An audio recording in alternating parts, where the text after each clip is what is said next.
also wanted to circle back to what David said, because he mentioned there were two main takeaways that I had from that speaking segment. One of which was the point about credibility and trust. I think Adam Smith in the Theory of Moral Sentiments puts it well when he says we should strive not only to be loved, but to be lovely. And lovely in 18th century English doesn't mean, it's not an aesthetic point. It means to be morally attractive.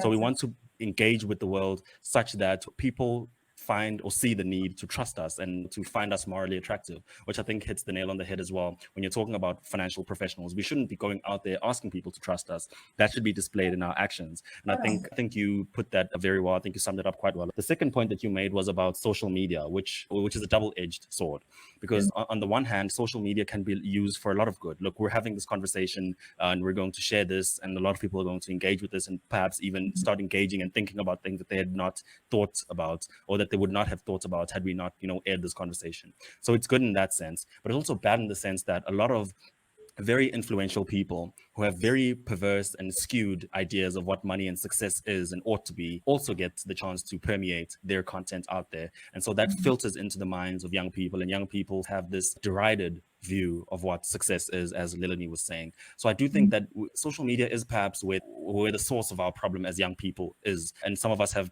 deliberately sought to stay away from social media for, among other things, this exact reason. But what do you say to a young person who wants to try and put their lives in order, but is on social media and is seeing a lot of these conflicting sources of information? On the one hand, they're going to see the Davids talking about the importance of having a financial plan and starting very early. But on the other hand, they're going to see other content from people who have very different views of what money and success is. How do you deal with that as a young person? Because I think that really is at the fork in the road for many young people in the country.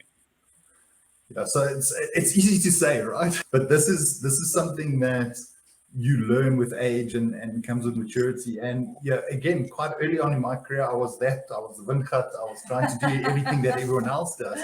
But at some point, you've got to realize that the only person you're competing with is actually yourself. So it's not what anyone else has, it's what I have. It's what makes me happy. It's what makes me comfortable. And yeah, I came to that realization a bit later on in my life. But if that's one nugget of wisdom I can share, it is, your idea of success should not be defined by others. It should be defined by you.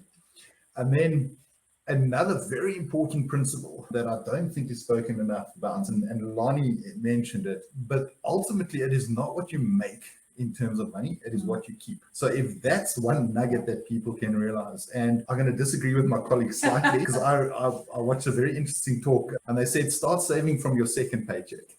And the reason being is take your first paycheck, celebrate the fact that you've now got a job, that you've worked hard for it, and have a lot of fun in your first paycheck and just go wild and get it out your system. But from your second paycheck, start saving. So that for me was quite an interesting one. But it really is about, start looking at it from a viewpoint of saying that my success needs to be measured by something that is internal to me, that I've actually sat down and thought about and says, where do I want to be? What is important to me? And once you've defined that, then it becomes very easy to ignore the flash stuff and the fake stuff that comes out there. Yeah.